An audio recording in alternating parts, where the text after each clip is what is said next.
7h14, Elsie vous répond ce matin comme chaque jour avec Jade. Dioxane, solvant potentiellement cancérigène. On s'en serait bien passé et pourtant on en a retrouvé dans l'eau potable, Jade, en Île-de-France, présence dans les nappes phréatiques. Est-ce qu'il faut pour autant s'en inquiéter? Alors ce qui est sûr, c'est qu'on n'a pas fini d'en parler. C'est passé un petit peu inaperçu avec les violences urbaines de ces derniers jours. Mais l'ANSES a rendu les résultats de 2 ans d'études. Et effectivement, l'eau qui arrive dans le robinet de milliers de Français est contaminée. Pas serait, est contaminée. À quoi?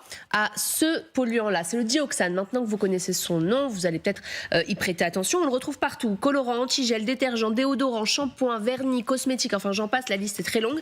Et ce qui devait arriver arriva. Ce dioxane s'est retrouvé dans les nappes phréatiques françaises. Alors, ça concerne pas toute la France, mais bon, les 2/3 quand même, avec la palme pour l'Île-de-France, et notamment les Yvelines. Vous avez 2 sites dans les Yvelines dans lesquels l'eau potable qui est produite quotidiennement pour alimenter les Français, et bien, il y aurait à l'intérieur 5 microgrammes par litre d'eau potable, donc c'est a priori énorme. Alors, question, cancérigène ou pas? Alors, possiblement cancérigène, c'est ce que nous dit le rapport. Que ce solvant soit cancérigène, c'est une certitude. C'est la première chose qu'on trouve quand on fait une recherche sur Internet. C'est un solvant fortement suspecté d'être cancérigène chez l'homme.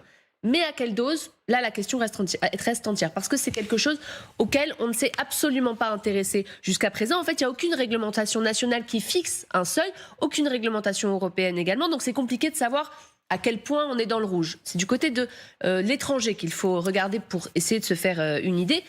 L'étranger qui commence tout juste à s'intéresser au dioxane. Et l'OMS fixe un seuil, 50 microgrammes par litre. Alors vous allez me dire, on est quand même bien en dessous avec nos 5. Sauf que quand on élargit un petit peu la recherche, on se rend compte qu'il y a d'autres États qui ont fixé une valeur guide bien inférieure. Les États-Unis, 0,3. En Allemagne, 0,1. Donc là, on a de quoi s'alarmer, tous nos voyants s'allument. À quel sens vouer? Qui croire quand, dans notre propre pays, il n'y a pas de réglementation précise? Ce qui est sûr, c'est que ce rapport va pousser un petit peu l'étude pour justement essayer de comprendre d'où vient cette eau contaminée et comment la traiter.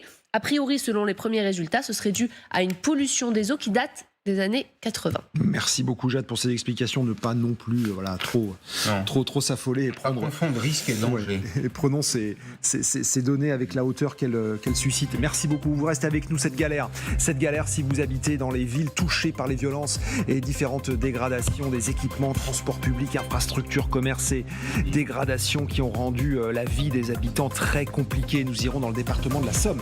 Allez, moi je voulais vous montrer le changement de temps pour aujourd'hui qui s'opère. Regardez, hier par exemple dans le Morbihan à Carnac, voilà, c'était assez agréable, du soleil majoritaire, de la douceur.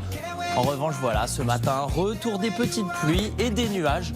Demain, bonne nouvelle, le soleil revient. La magnifique plage de Carnac, à côté de la Trinité-sur-Mer, magnifique. À tout de suite.